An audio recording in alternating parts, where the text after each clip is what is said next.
where black men get together to discuss, debate, even argue about relevant topics of the day from a black man's perspective. Whether it's relationships, sports, politics, religion, nothing is off limits, nothing is out of bounds. So put your big boy pants on, grab you a cup of coffee, and let's get into some bold, dark, but unsweetened dialogue. This is Black Coffee Talks with your host, Rodney Cork. Let's get it.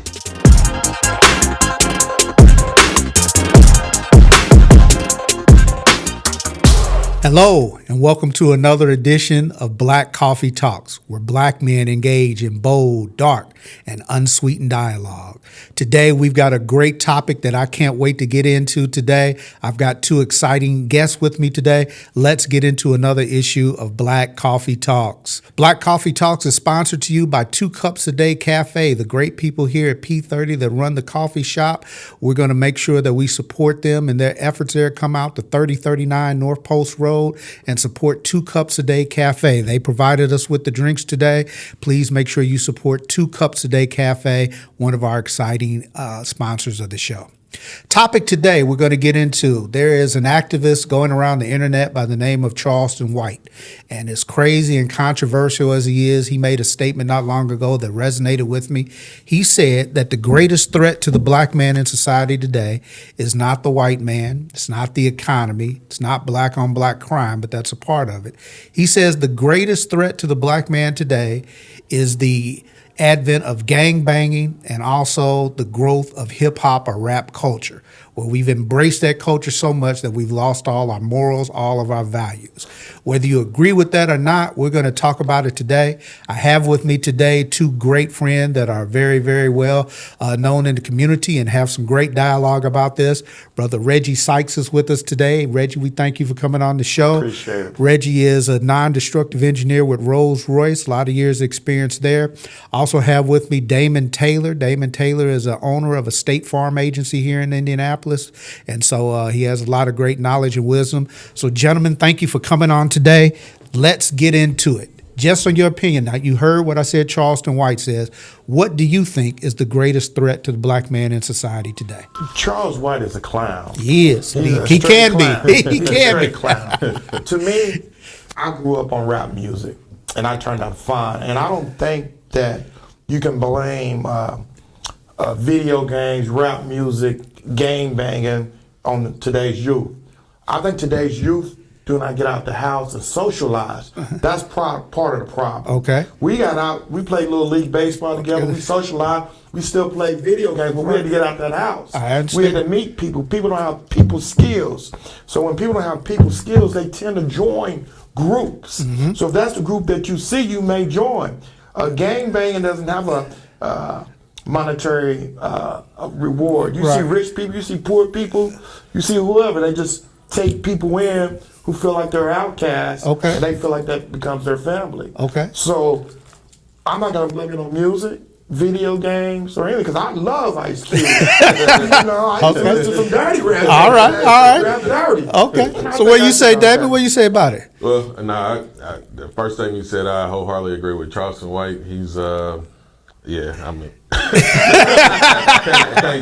take too much of what he says seriously, just because of the way, honestly, he carries himself and a lot of interactions he has with people. He does it for the social media likes, I understand. And I get that point, but you also got to understand that impacts your credibility. Mm-hmm. In my opinion, it's just the attack on black families in general. I think it's what's going on. I mean, everywhere you look now, we're trying to make it where it's okay to, 2-parent households aren't important anymore. That's not necessary, or they can just diminish roles in not with the fathers and with the mothers, and kids raising themselves now. Mm-hmm. I mean, in my opinion, that's really what's just causing to the overall way of society today. So. Well, we raised ourselves basically. I grew up in a 2-parent household. Mm-hmm. But when we came home from school, you don't go outside. You don't open the door for nobody. Right. Yeah. So that's a little different though. Because you knew Daddy was eventually coming home. There's gonna be some problems. There's gonna be a problem. But now, kids are staying by themselves all through the night. You know what I'm saying? Well, that's because And getting mama's themselves- trying to be in the club. Yeah, exactly. You know, and that's what I'm whatever. saying. It's a lot of that going on now where, you know, the families are deteriorating, and that's what's causing, in my opinion, that's just what's causing it all. Well, let me back up 1 second, though. Let me back, because here's the thing. I want to set the context for the people. Everybody at this table is a little seasoned. We all over 45. I would say that to everybody. I'm not sure your age, Dan, but I know me and Reggie in our 50s. So here's the thing. We talk about we grew up on rap music. We love rap music. Rap music today ain't the same as the rap music we grew up on now. You know, I loved NWA. That was probably as dirty as it got back then. But you listen to some of this stuff today, all these young boys talking about, I killed that nigga, I did this, I shot him in the head, I made 3 women do. I mean, it's crazy the stuff they listen to. So you can't say that doesn't affect at all, does it? Some of them grew up rich, like Ice Cube. Well, not rich, but middle class, and clean in the hood. I mean, some of them are hood, I can agree. Yeah, they put a message out. But that's where, I don't care if it is a single parent household, that comes where the mother and the father, if the father's not there, say, hey, this is just music. You dance to it. It ain't real life. You got to explain. Sometimes these kids don't get out of the house. They don't understand the difference between real life and people trying to make money.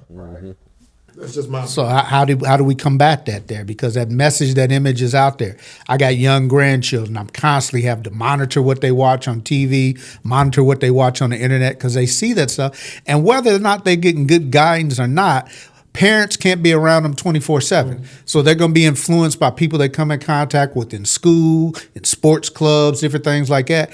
And I mean, it's a full-time job to make sure a parent puts those values and morals in them. And so at the same time, they're getting those messages because the internet's constantly putting out mess. 90% of the stuff on the internet is mess if you really look at it there. TikTok, Facebook, Snapchat, all this different stuff they have access to, and it's mess. I look at some of them, so just so I can be informed of what my grandchildren are being exposed to. But at the same time, it can send a message, it can make an effect if you don't have strong parental guidance in the household. I can agree with that.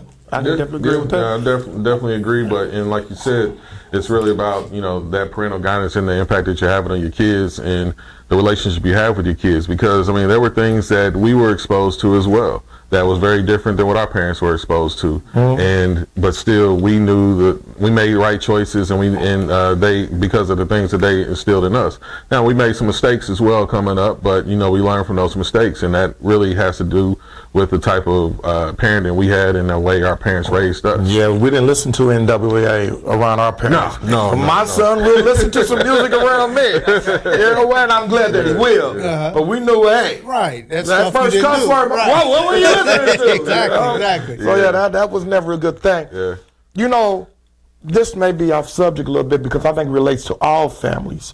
If you're gonna say this, Charles White statement is totally false. Okay. If you're gonna say the break up a family, you would say the internet is breaking up families. Okay. The lady that's on trial, her son killed 2 people in Michigan. I know she's of Caucasian, but I could easily see that happening in anybody's family. She didn't spend no time with her son, or that's the impression I'm getting. She would rather spend time with her horses or whatever. And he was in a 2-parent household, and I know I'm off subject, and I You apologize. fine? We're going to go there. But I can see the internet. You got to tell kids this is real, this is fake. The internet is a tool to learn, but it's not a tool to live by. I think that's just something that's important, especially in the black community, because now, you know, we used to have access to the internet. Right. We were probably the last ethnic group to get access to this, and now that we have access to it, it's never going away. It's never going away. So not to deal with it. Well, here's the thing. Let's go down the road you started. The destruction of the black family, I feel, is the greatest threat to the black man there. The black family is just not given the relevance and importance they deserve. Most of us were raised with Christian values there. Most of us were raised, whether you went to church, your mother, grandmother went to church there, they made you go at least sometime. And so you got that foundation. We don't have that at all within the black community, especially the younger generation. And I feel that's the biggest threat to the black man, the black family, black genealogy in general there. But what say you, Damon? What do you say? What's the biggest threat if we throwing out Charleston White's statement? We throwing that out. We all agree that's trash. He just saying stuff for internet likes. What do you see as the biggest threat to the black family or black man in particular? Yeah, like I said, it's just like I said, we've gotten away from those values and, you know, the Christian values that we were raised up on, we were instilled in. But I did want to, bring up a point that he made, about the young lady up in Michigan. I mean, to me, one of the issues there, and I also see this in our community as well, is that we're not being parents anymore. We're trying to be friends with our kids. And I think that was part of her issue as well. She was texting them, making jokes about don't get caught and all this other stuff she was doing. I mean, that's just, that right there, just shows right there is that she's not in a parental role. She is, like I said, trying to be his friend and trying to appease the kid and letting the kid lead this relationship, and that's a huge issue. Well, it's funny. You can't raise kids like we were raised. True. You can I've learned that. whatever. You know, cuss, whatever. Yeah. I learned I'm not my father. Okay. My youngest is my older kids. I could yell at. Maybe I sound a little cuss. I'm a Christian. Right. A little cuss. Hey, now, gotta get that point across there. Yeah. But my youngest is so sensitive. They wouldn't raise like us. He's not been at home by himself or whatever. He's a lot more sensitive. So my wife said, yelling is nothing done. You just make him teary-eyed in there. And I'm like, so now I try to talk to him. But I'm about to be done with talking because he's about to graduate. And, he oversleeps for school. I said, boy, Reggie, don't yell. So I'll go back in there and yell. Well, we getting off something that's fine. What do you do after you've told him time and time again there? My father he told me one time. Second time, there's going to be some problems up in there. It might be physical, yeah. Yeah, so, I think that society in general, the children are softer today there just because they didn't deal with the things we have to deal with there. They don't even play dodgeball in school anymore. You used to get hit, beat up, bullied, all kind of stuff. And you had to learn to deal with that stuff. Now, they're so scared of people taking things to the extreme because we didn't have school shootings to the extent that they have them now and stuff like that. So you got to be careful. But kids are shrunk. They took music out also. Yeah. Kids, that music, I wasn't good at it. So, yeah, I agree totally with what you're saying, and I understand your point also. Okay. And so here we go. So let's make it more specific. How do we address those? How do we change that? Our generation's older. Now, I think everybody in here has older kids. I think you've got kids still in high school, everything. You've got a kid in high school, but you've got an older kid as well. I've got grandchildren. My son is 30, so I'm done with that. But how do we deal with that? How as our generation can make an impact on this younger generation come up? Because they don't think we're relevant. They think we don't know nothing. How can we help this next generation that's coming up? That's a good one. But usually, in my opinion, what I found is that the more relationship that you have with someone, the easier it is to make an impact on somebody. Okay. So, whether it's through volunteering, and just being more in the community and around the community, I think is also helpful. When they get to know you, and they can open up and, like I say, you have more of an impact on them. Okay. You can lead by example. Okay. Nowadays, people don't want to get in your business. My mom and daddy get a switch or a belt out. But you try to switch or belt a child today, you go to jail. You going to jail, yeah. I've been leading by example and volunteering, which I don't do nearly enough of. Or great examples. Just being in the community, letting people see you. On my social media accounts, I talk a lot of sports and I talk a lot of politics. I think people have a positive view of me unless I'm talking about their team, the Cowboys and Steelers. But I think being a role model, you don't say you're a role model. You do it. You just do it. Do it. And I think people, if you have one person, I think that's somebody else. Maybe they'll be a role model. Maybe that's a friend. I have no idea how the solution to that. Well, let me go there. I think I have a solution, but a solution that a lot of people don't want to hear. To me, one of the greatest problems we have with the black family deteriorating and just the threat of the black man being mass incarcerated or killed is that we've gotten away from Christian values in church. As a people, black people have always been very spiritual. We've always been very conservative there. We don't want to start no trouble, just want to be left alone. But it all stemmed back all all of our generation and the generation before had that foundation of the church. Any accomplishments that black people have made in the history of this country has started in the church, whether it was the civil rights movement, whether it was the rights to vote, all of those things were led and started by the church. We've got civil rights now, supposedly. We've got all these other things that we have that are at our disposal, and there really isn't a whole lot of excuse for why people don't succeed as way they do. We have some barriers that we still need to work on and overcome, but opportunity is there, but we go about it the wrong way. We don't have a foundation of a Christian background, some Christian morals and rules that we follow, and it stems from this generation does not attend church. Now, I'm a pastor as well, and I see it firsthand. We have people, they'll come out to any event you have where you're giving away stuff, give away some food, give away some clothes. They're there, but on Sunday morning, they're not there. And that's where they're going to learn those values, those morals, those things are going to guide them to handle themselves respectfully and more successful, I think, within the world that we live in. But here's the problem, everything. The mothers and fathers of today didn't have that. Now, I know when I was growing up, I could do whatever I wanted to on Saturday night, but Sunday morning I was getting up going to church, or there was going to be a problem there, you know. And I just grew up that way. And so even when I go to church and want to fall asleep, I don't want to listen to half stuff, that stuff sunk in. You know, there were some lessons that I learned. There were some things that I took with me. Even when I wasn't thinking I was paying attention, it was sinking in. And when I got into the world, it came out of me. These people aren't getting it. All they're getting is, Charleston White said, the rap music there, you know, the gang banging culture, all that stuff is what's leading and guiding them. And so it comes out, get into a confrontation with somebody, have a little conflict, and the first thing they want to do now, pull out their gun and shoot somebody. We used to throw hands. First, we used to joan on each other and talk about each other all the time. Then if it got escalated, we would throw some hands, but you get whooped or you whoop somebody, you shake hands, you live the next day to fight again. But now it's over. We shooting, straight shooting everything because we don't have those fundamental moral values, I think, that are instilled in us by going to church. That's my opinion. I'm a preacher, so let me hear some other people's opinion on it.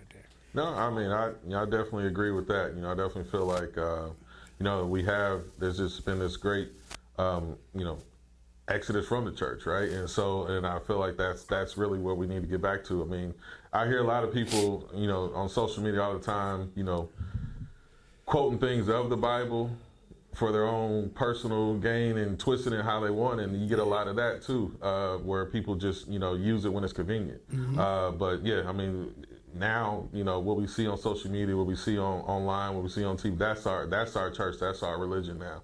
And, we've gotten away from the actual teaching and the learning and all that, and actually being in the church and that community. So, yeah, I just had to go to church, you used to have to dress up every Sunday to go to church because my mom said you can dress up and go on Saturday night, but you can't dress up for the Lord. But now sound familiar. But now she'll wear pantsuits to church or whatever, because the times have changed, Church is great. I don't attend it as much, but I support my church. I send my tithes. I get up on Sunday morning and go. On the golf course. But whatever pastor asks me to do, sure, I come out and support. Okay.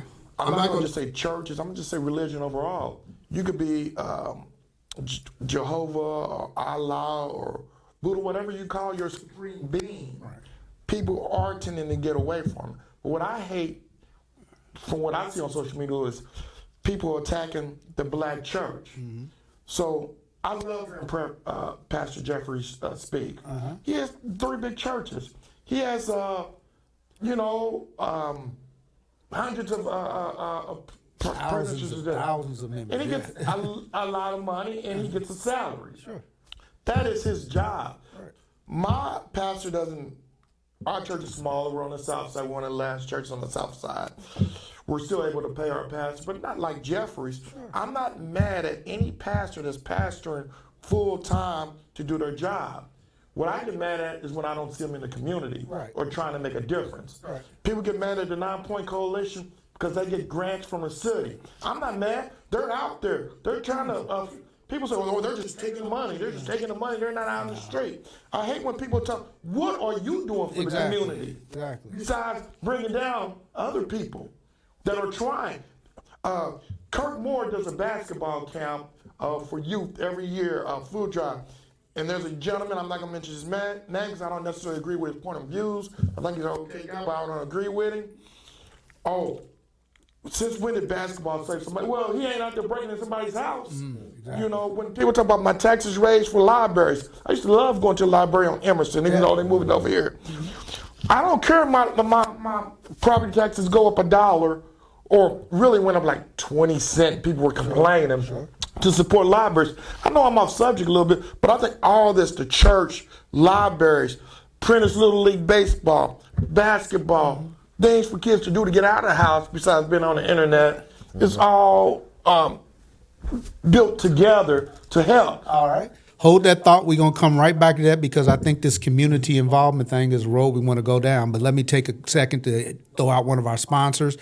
They were listening to the Black Coffee Talks podcast, Black Men Engage in Bold, Dark, and Unsweetened Dialogue. Nothing's out of bounds. We are sponsored by the great people at Bessiaki Vision. Bessiaki Vision, one of the leading innovators in digital storytelling. If you have a story that you need to tell, you need to make sure that you see the people at Bessiaki Vision in order to make your story come to life. Also, we're sponsored by 2 Cups a Day Cafe here on the P30 complex, 3039 North Post Road. Make sure you come and get your daily fill of 2 cups of coffee from the great ladies at 2 Cups a Day Coffee Cafe here at the P30 building in Indianapolis. I'm your host, Rodney Cork. This is the Black Coffee Talk podcast. I'm here with Reggie Sykes and Damon Taylor as we talk about the greatest threat or the hindrance to things of black men in the black community. Reggie, I'm going to get back to you because you brought up a good point right before the break here, that community involvement is one of the biggest things that I think we need within the black community right now.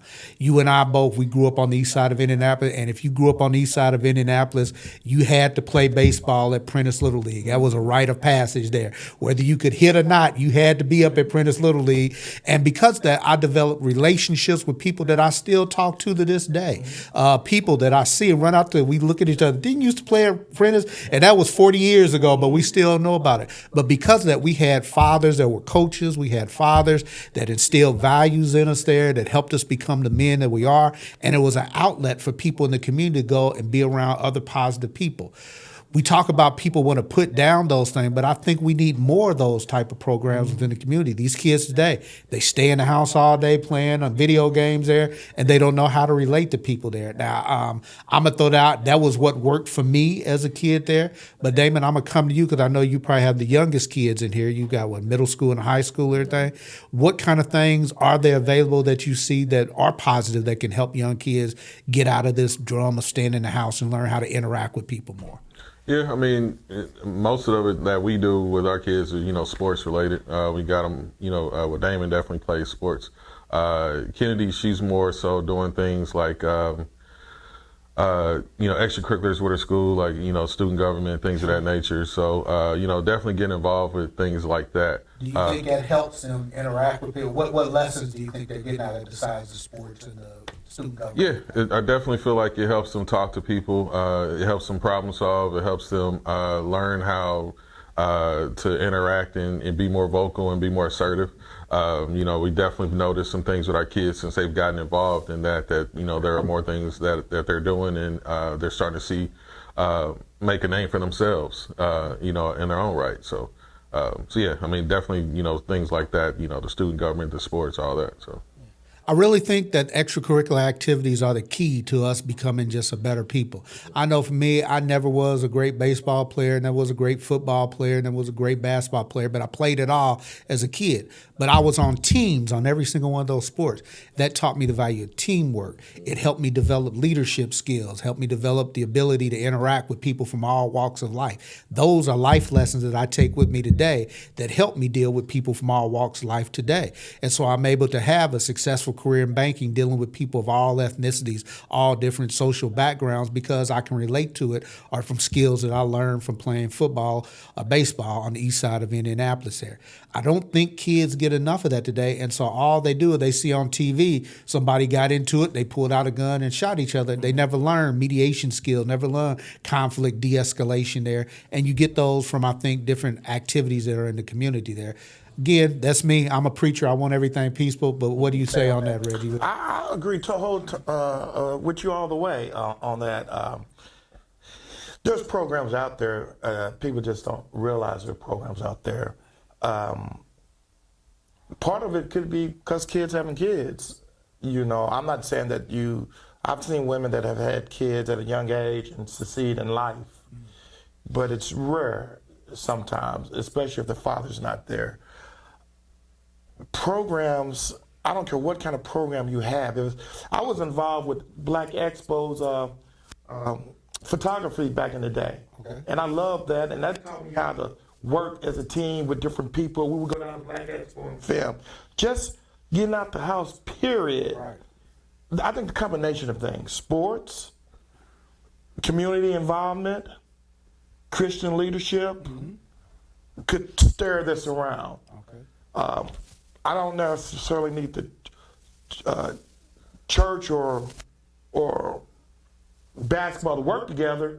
We just need them all to work. Okay. Well, here's the thing. I'm going to throw this out. This is our final segment there. I call it Stir Up the Coffee, because I'm going to throw out something a little controversial here. You said there are people out there that get upset about people receiving grants, government funding to do things. They don't see them doing anything with it in the community. You also just said that we have church, basketball, football, these different programs. They can be separate, but they need to all work together. Here's the thing that I want to ask you guys. We're going to end it on this there. With all of the different grants, government funding, different things that are out there, is it a disservice to us to go ahead and do everything we can to take that and use it to better our community? There are people out there that say, oh, you shouldn't take the white man's money. We got to help ourselves there. We don't need that. And if you take their money, then they control what you do with the money. I say that's crap.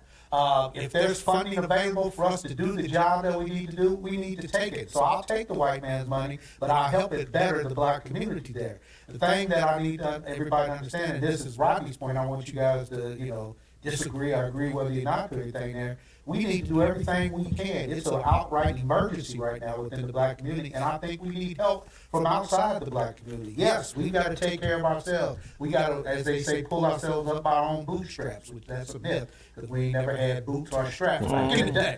But here's the thing. If there's people willing to help, we've got to be able to take it and do something that's going to help our community. So that means when we're in the boardroom negotiating that particular grant, trying to get what it is we're going to get, we got to make sure that there's policies in place that are directed to specifically help the black community. But I say we need to go after all the government funding we can in order to help the black community. Some people disagree with that there. What say you?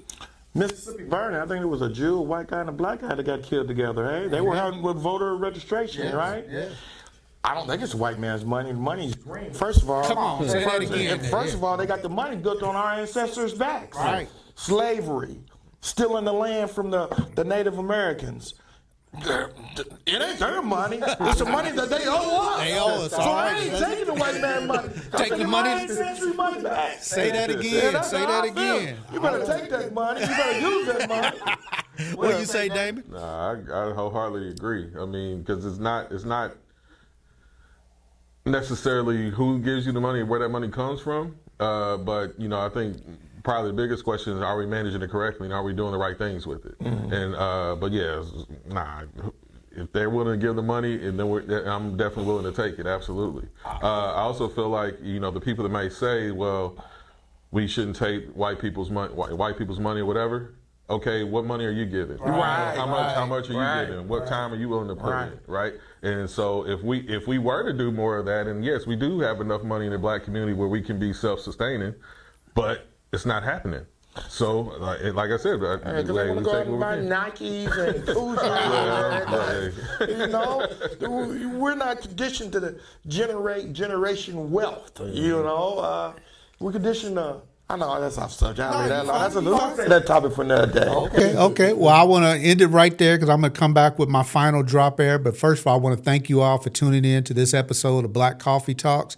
I want to thank my guests, Brother Reggie Sykes, Brother Damon Taylor. Thank you guys for coming on and sharing your dialogue with me. I think we've gotten to the point of it there. I'm going to come back with my final thought after this last commercial word. Black Coffee Talks is sponsored by 2 Cups a Day Cafe and also the great people at Bessiaki Vision. Want to make sure that you support both of those and whatever your needs are. Two great Black-owned companies that could help you, and they're the great sponsors of Black Coffee Talks. Let me give my final soliloquy on the situation. We came here today talking about the greatest threat to the Black man in society today. While I agree wholeheartedly with all the different points that my guest brought up, here's my take on it. The greatest threat to the Black man, the greatest threat to the Black community is the deterioration of our Christian values.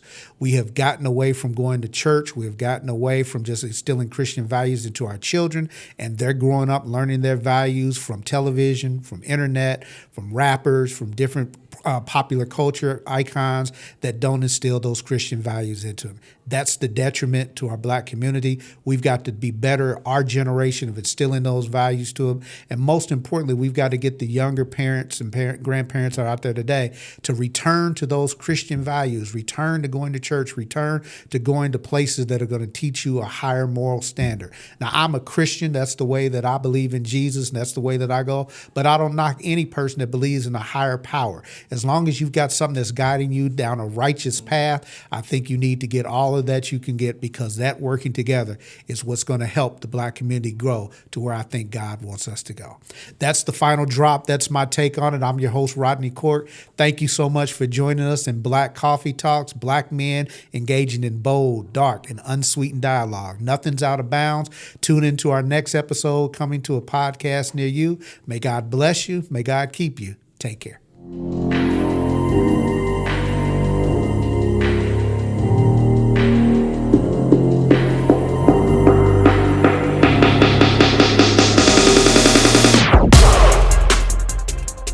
This is Black Coffee Talks.